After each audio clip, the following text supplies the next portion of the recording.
You are having a fantastic day. We're going to dig into Bitcoin news today.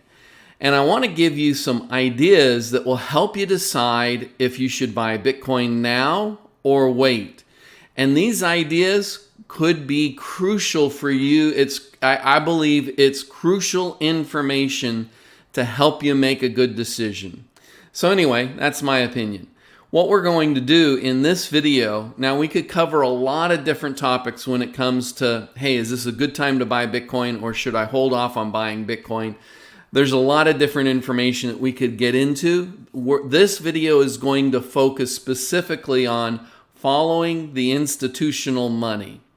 And so we're going to look at what are institutions doing when it comes to investing in Bitcoin, because we want to understand that. And here's kind of why I want to follow the institutional money. If you're a guy or a gal like me, I only have a small amount of money that I'm putting into Bitcoin. You know, I don't even invest enough money in Bitcoin or have enough invested in Bitcoin to equal my annual salary. And most individual investors that I know are the same way. You know, they may invest 1%, 2%, 5% of their total net wealth into Bitcoin. And as an individual, my total net wealth in many cases isn't enough to pay my salary for, you know, my income, my wages for an entire year. And so when it comes to institutional money, on the other hand, they're investing millions, hundreds of millions, and in some cases, billions of dollars. And so when these groups of institutions, whether it's a endowment fund from Harvard or Yale, or it's a family office that's investing the wealth of a particular family, or it's the pension fund for the state of Texas or the state of New York or some big state, and they're investing their pension fund that all their employees have for retirement. Regardless what kind of institution it is, they're investing millions, hundreds of millions, and possibly billions of dollars. And so before they do that investment, they spend a lot of money and time on research. They go hire very, very smart people, and they do a lot of groundwork before they make those decisions. And so instead of us doing the groundwork, we're going to look at the conclusion they came by watching the actions they take.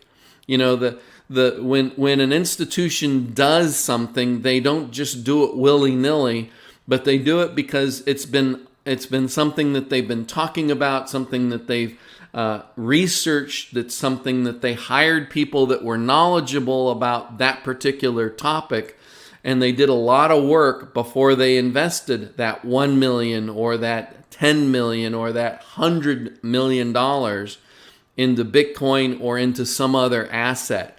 And so what we want to do is we want to leverage the groundwork that they did by looking at the actions they took.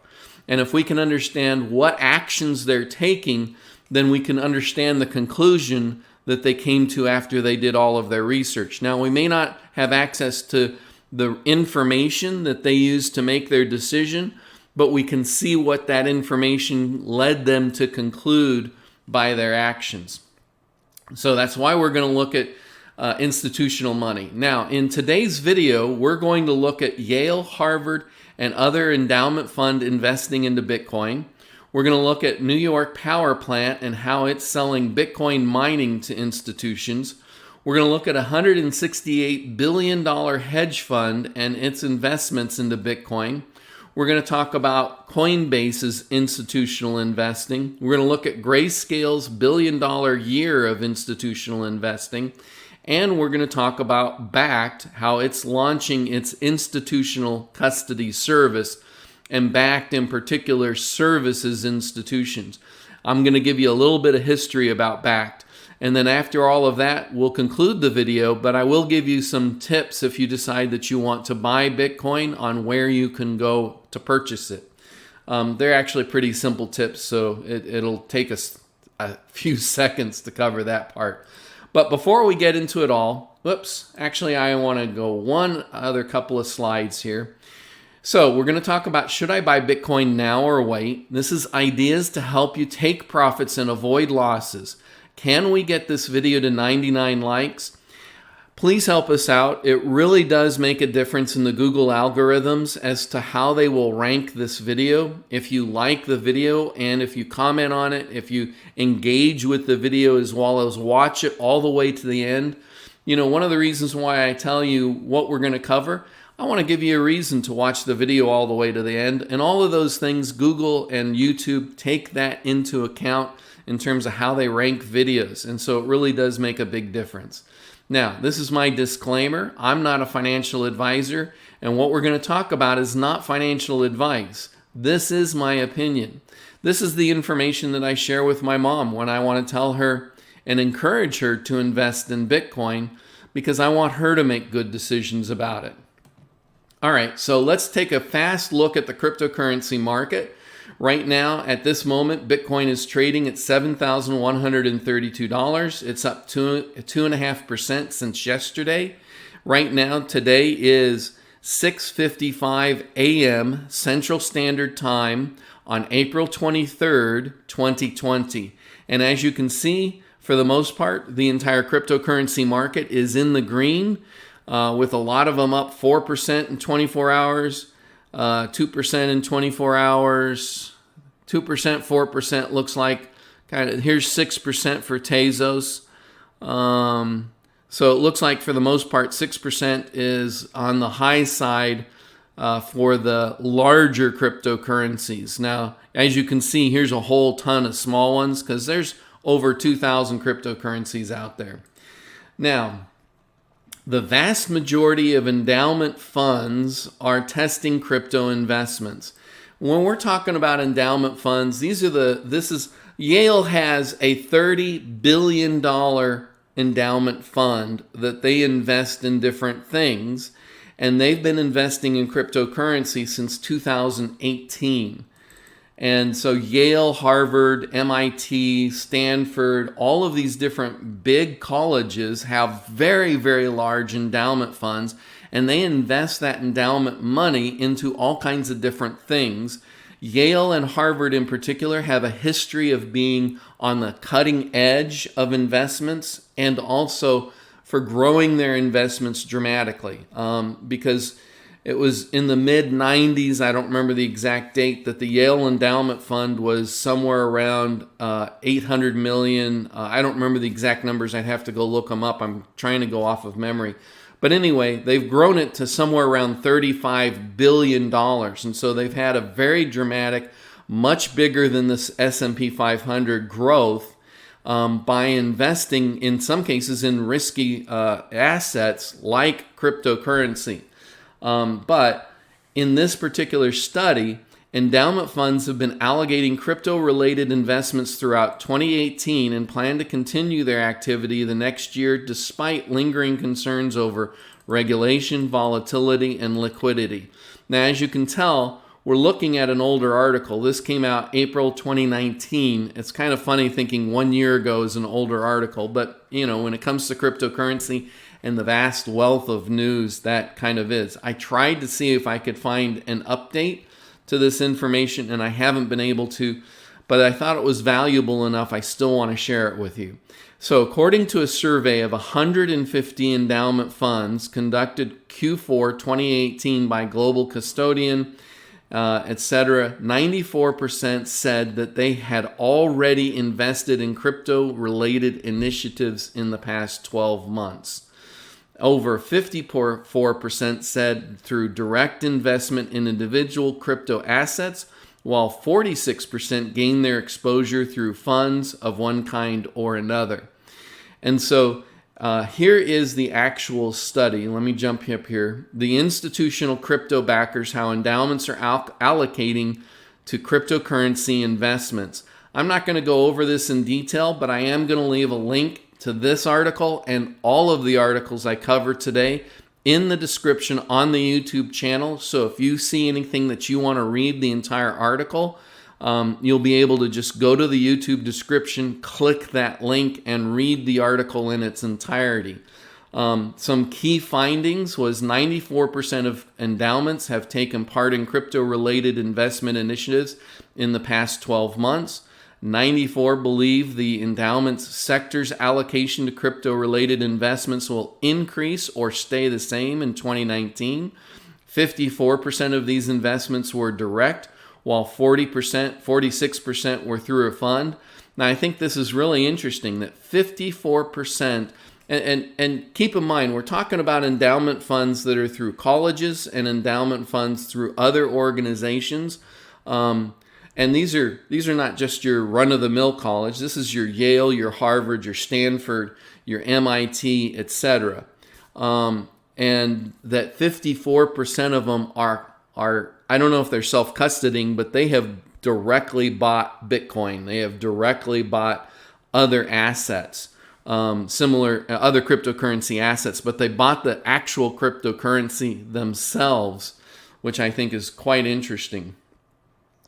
So this quote here, we are in the beginning stages of looking at this as a new asset class for endowment funds. And that statement is quite significant. You can also see here that 89% were in the United States. That's 89% of the 154 endowment funds that they surveyed were U.S.-based endowment funds. Looks like a number of them were in the United Kingdom and then elsewhere around the world. So, has your endowment taken any crypto-related investments initiatives in the past 12 months? And 94% of them said yes. So anyway, that's enough out of that article. If you want, again, like I mentioned, you can go to this article itself, the actual full thing, and read it by using the links in the description in the YouTube channel. So I also mentioned that we're going to talk about a New York power plant. Now this power plant, as you can see, has built a significant Bitcoin mining farm. And they're using excess power that's not been bought by the state of New York or any other of the principalities. It's just excess power. And they're able to turn that excess power into Bitcoin, and then they're selling that mining hash rate to institutional buyers. And so that's significant. That they're using excess electricity to mine Bitcoin, and then B, they're either selling that hash rate or they're selling that actual cryptocurrency off to institutions. So it's interesting that they've been able to find institutions that are willing to buy that from them. So it just goes to all the different ways. See, institutions are going to get invested in cryptocurrency in some very, very creative ways. I never would have thought of that. If you had said, hey, do you think institutions are going to buy from power plants Bitcoin? I would have said, huh? But it's a real deal. Now, a couple of days ago, I talked about the Renaissance hedge fund. And Renaissance hedge fund is getting involved in Bitcoin and Bitcoin futures. What I didn't know when I read that article and it became part of one of my videos is that Renaissance is a $166 billion asset manager. So I had no clue how big Renaissance actually is. $166 billion. So let's kind of get into this for a second. The quantitative analysis heavy firm has permitted the Medallion Fund to enter the Chicago Mercantile Exchange CME's cash-settled Bitcoin futures market, according to March 30th Form ADV investor brochure.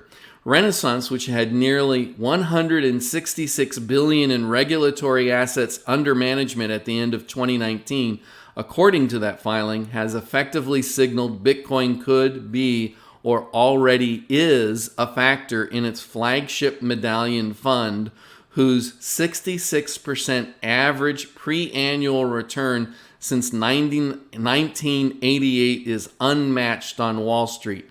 Now let that sink in for a second. This is a company that invests in other assets historically, like stocks and bonds and mutual funds and who knows. I'm not familiar. I heard of Renaissance for the first time this week, a couple of days ago, and that's why when I originally did that video, I had no clue how big this firm really was, other than what was mentioned in the article that I was using for the video. So this article is giving me more details about it and helping me appreciate who this business is.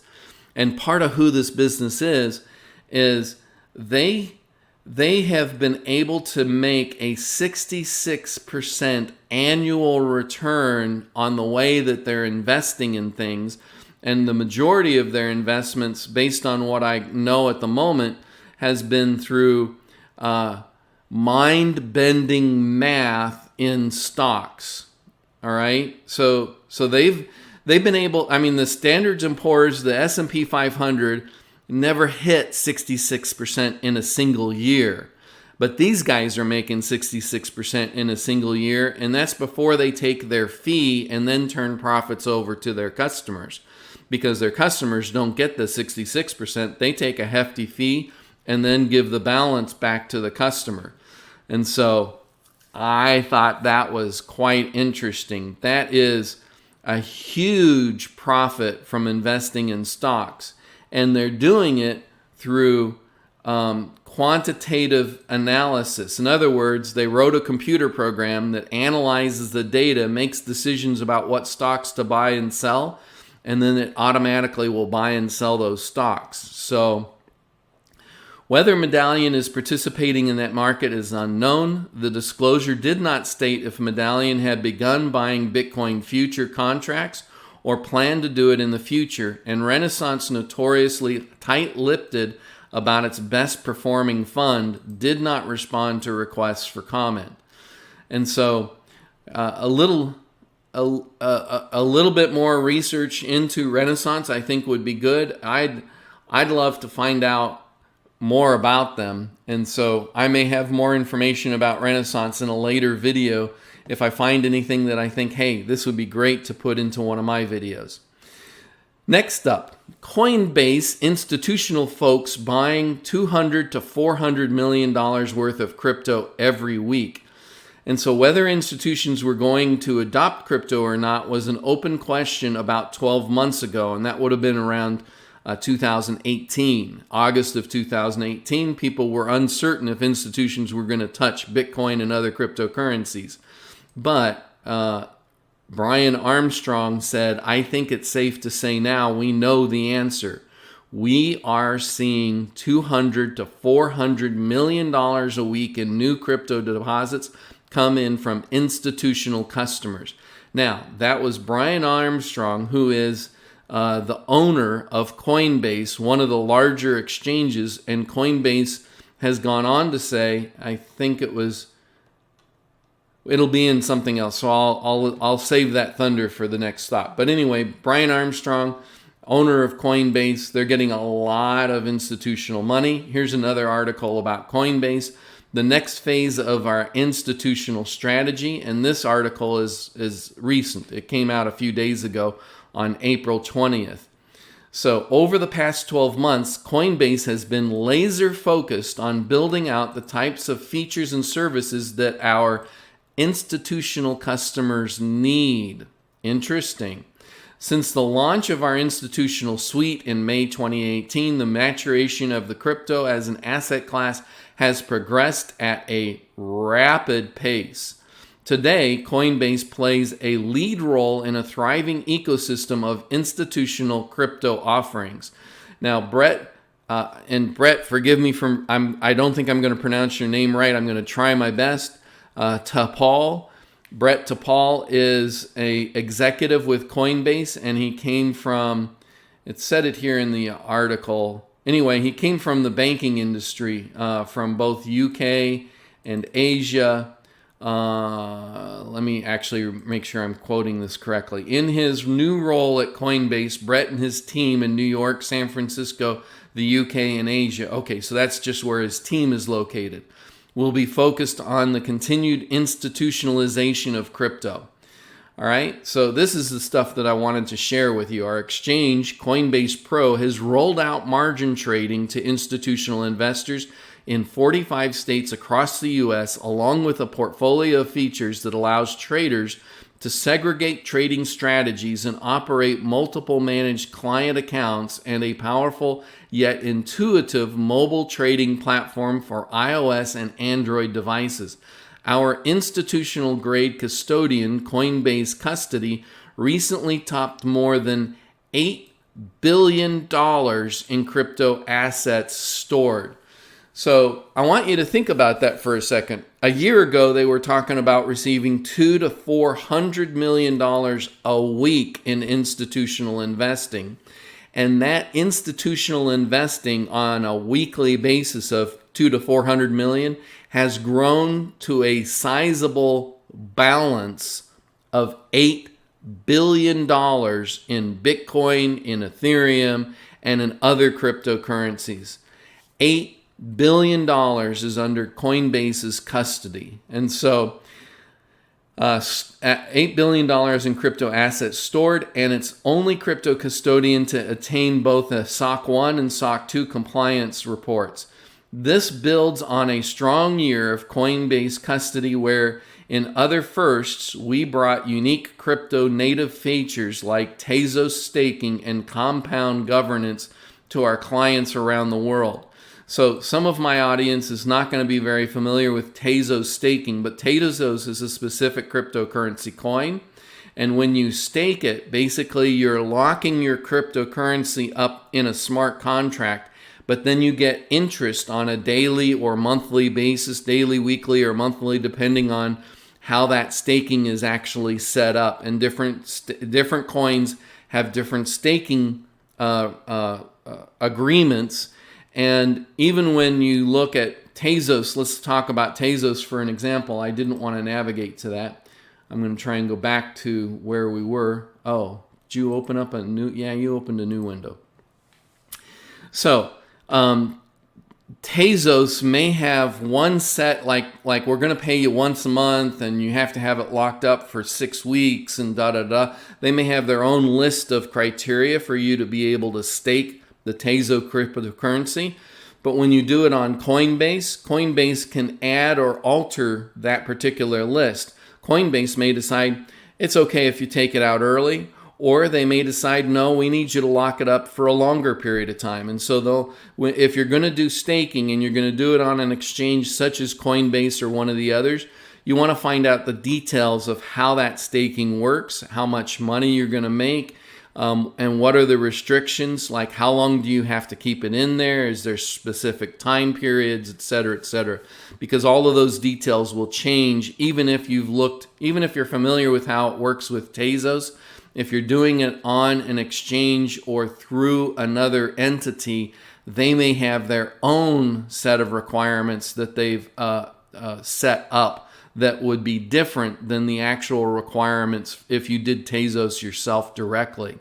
And so all of that is stuff that you'll want to take a look at. But when you're staking a cryptocurrency, that can be very profitable. It's a great way, instead of putting your money in a bank account, this is an alternative way to put money into some sort of savings and still get interest on a daily, weekly, or monthly basis. Just depends on what staking you're actually getting involved with. So just wanted to open your eyes up to that. But it's interesting to me that institutions are thinking of staking, because instead of institutions putting their money in a savings account at Bank of America or some other banking institution, many institutions are taking advantage of what Coinbase is making available to them through Tezos staking and compound governance and other similar vehicles, where through cryptocurrency you can make a interest rate, a compounding interest, by locking up that cryptocurrency through the Coinbase platform. So Coinbase went on to say that institutional investors now make up to 60% of all Coinbase trading. Now, Coinbase does billions of dollars a year in trading different cryptocurrency products, different cryptocurrencies. I've gone on, in fact, the very, very first Bitcoin I ever bought, I went to Coinbase. I created a Coinbase account on the Coinbase exchange, and I bought Bitcoin through Coinbase. That was the very first time I got any actual exposure to any cryptocurrency was through Coinbase. And it's interesting to me that 60% of all of their transactions are institutions. So Brian Armstrong, Coinbase's co-founder and CEO, has revealed the majority of traders on Coinbase Pro are now institutional investors. Speaking to Fred Wilson, co-founder of Union Square Ventures and investor in Coinbase, Armstrong said 90% of the money in the world is tied up in institutions. It's not just retail. So we started talking to these potential customers. So that's a big deal. 90% of the money in the world is tied up in institutions. And so if you want to know when cryptocurrency is going to go mainstream, follow the institutional money. Now, more institutions are investing in cryptocurrency. Grayscale raises $500 million in Q1 of 2020. And so we're going to cover this super briefly. Cryptocurrency management firm Grayscale Investments has published a groundbreaking financial report for 2020 quarter one, a feat that saw a majority of the firm's revenue come from institutional investors. According to an official announcement made by the investment fund firm today, Grayscale Investments products raised more than $503.7 million in the first quarter of 2020, and an achievement that saw the firm smash its previous all-time high of $254 million. So two things that's important about this is to notice, A, the previous all-time high was the third quarter of 2019. So it wasn't that long ago that they hit the previous all-time high. The second thing to take note of is the previous all-time high was $254 million, and they doubled that all-time high to $503 million. So this shows you that the amount of institutional money that is getting involved in cryptocurrency is actually on a dramatic increase. When they can double the amount of institutional money from 2 quarters ago, and both of those quarters were their all-time highs for Grayscale, that is big news. Now, you may remember on a previous video, I talked about how Grayscale currently owns 1.2% of all Bitcoin in the world. But at this rate, Grayscale, at this kind of growth, Grayscale could end up being one of the largest holders of Bitcoin in the entire world. I mean, now that they already own 1.2% of all Bitcoin that's in existence, they're definitely one of the big dogs, but they could end up being the biggest dog. Hard to say, time will tell. Now we're going to talk about Bakkt. I don't know if you're familiar with Bakkt, so I'm going to give you a slight history lesson about who they are before I really get into this. But Bakkt is a joint venture between the company that owns the New York Stock Exchange, and that name of that company is called the Intercontinental Exchange. They own the New York Stock Exchange, and they own exchanges all over the world.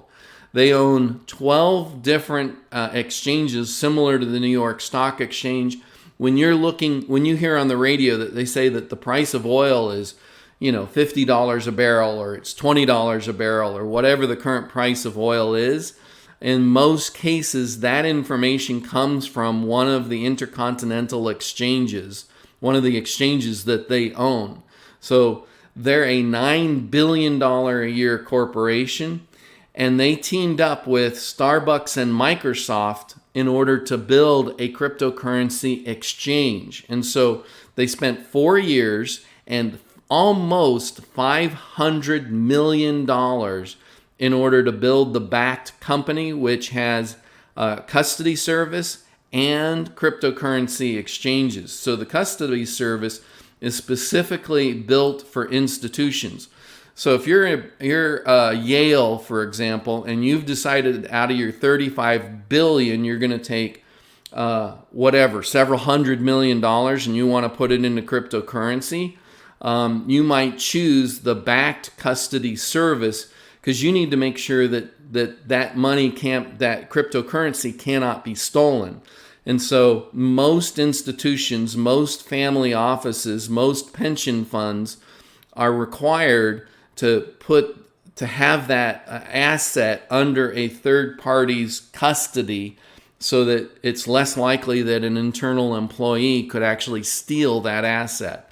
And Bakkt is one of the custodies, just like Coinbase. Bakkt is another company that institutions will go to and pay to have them custody their Bitcoin for them. Couple of things for institutional clients: it's often inconvenient to buy Bitcoin and store it themselves. Instead, they favor a third-party service provider. Bakkt now wants to be that provider by launching its institutional custody service. Following approval by the New York DFS, the company can offer Bitcoin custody to all institutions. Some companies are already signing up for the new service. The list includes Pantera Capital, Galaxy Digital, Tagami, and a lot of others. Onboarding additional companies will be an ongoing process. To securely store the assets, Bakkt will use a biometrically controlled bank-grade vaults and enterprise-grade hardware security modules.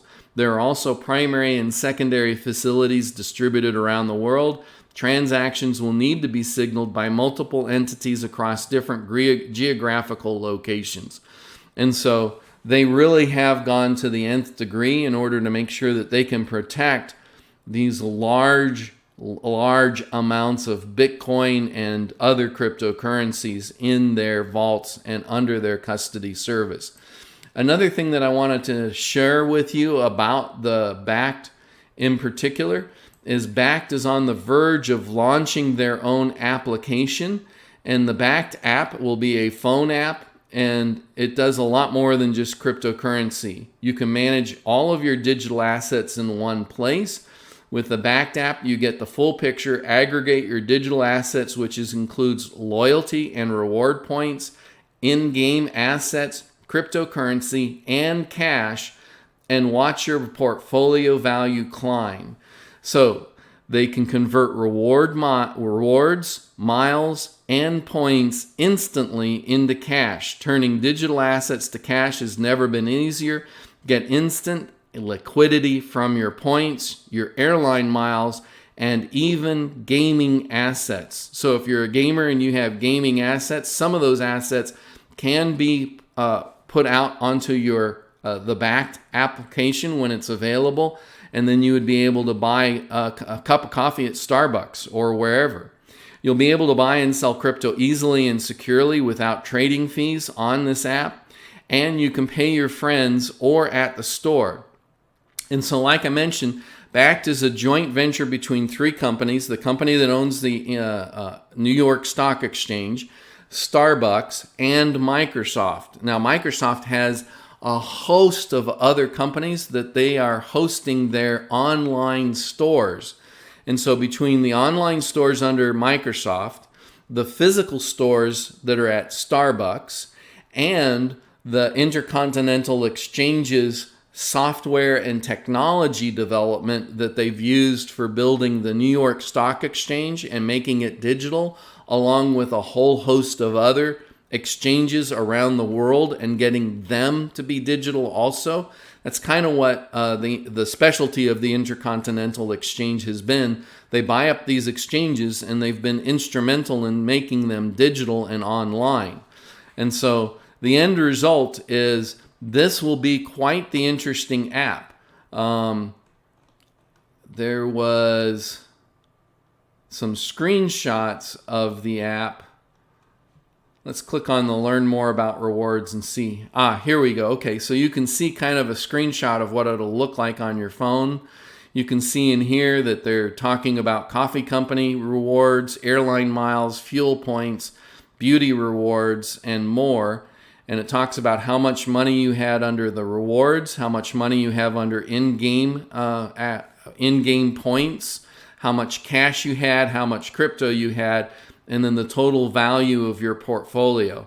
And so this is also related to institutions because Bakkt is primarily, or was originally, built for institutions, but this is their retail side that they're coming out and helping cryptocurrency gain mass adoption through this retail app that will be available in the very near future. And so I'm going to put this link out there in case you want to learn more about the backed app. In the meantime, I promised you, how do you buy Bitcoin? My recommendation is go to Google and Google out different exchanges. Coinbase is the largest exchange in the United States. Coinbase is based out of San Francisco, and so it's a US-based company. Gemini is another US-based company. It was founded by the twins. All of a sudden, I'm drawing a blank on the name of the twins, but they were involved with Facebook at one time. They won a large settlement from Facebook, and they used that money to start the Gemini cryptocurrency exchange. And so they have done very, very well, and it's one of the big exchanges that's also a US-based company.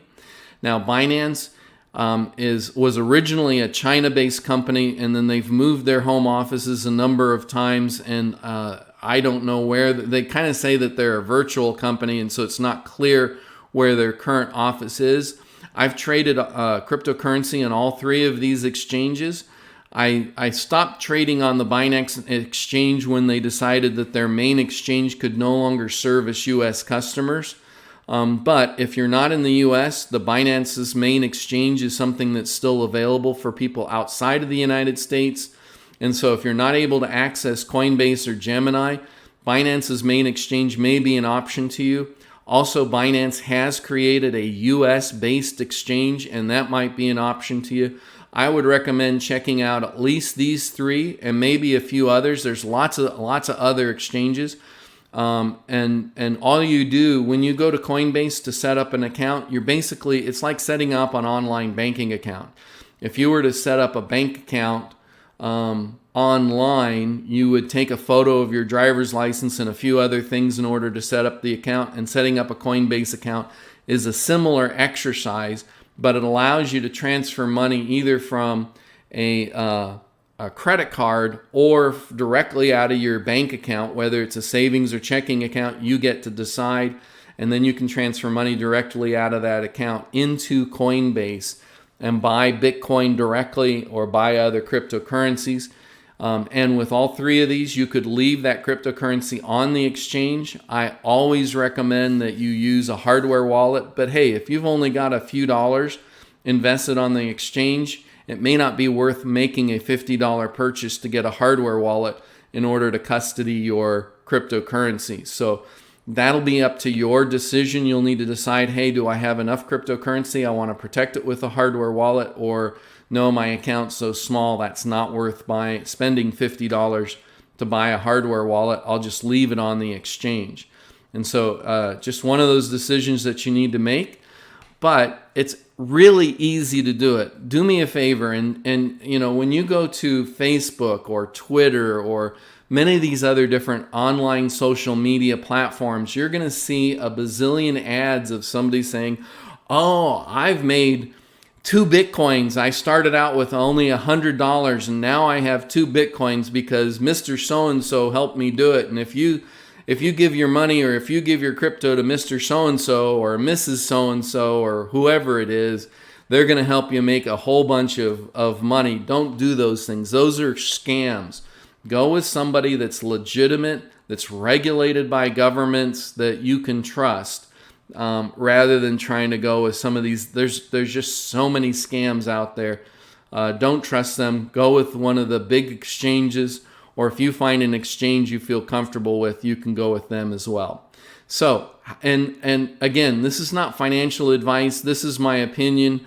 I hate it when I hear people who said, oh yeah, I gave so much money to Mr. So-and-so who promised that they could take my $100 and turn it into 3 Bitcoins or 3 Ethereum or 3 whatever crypto.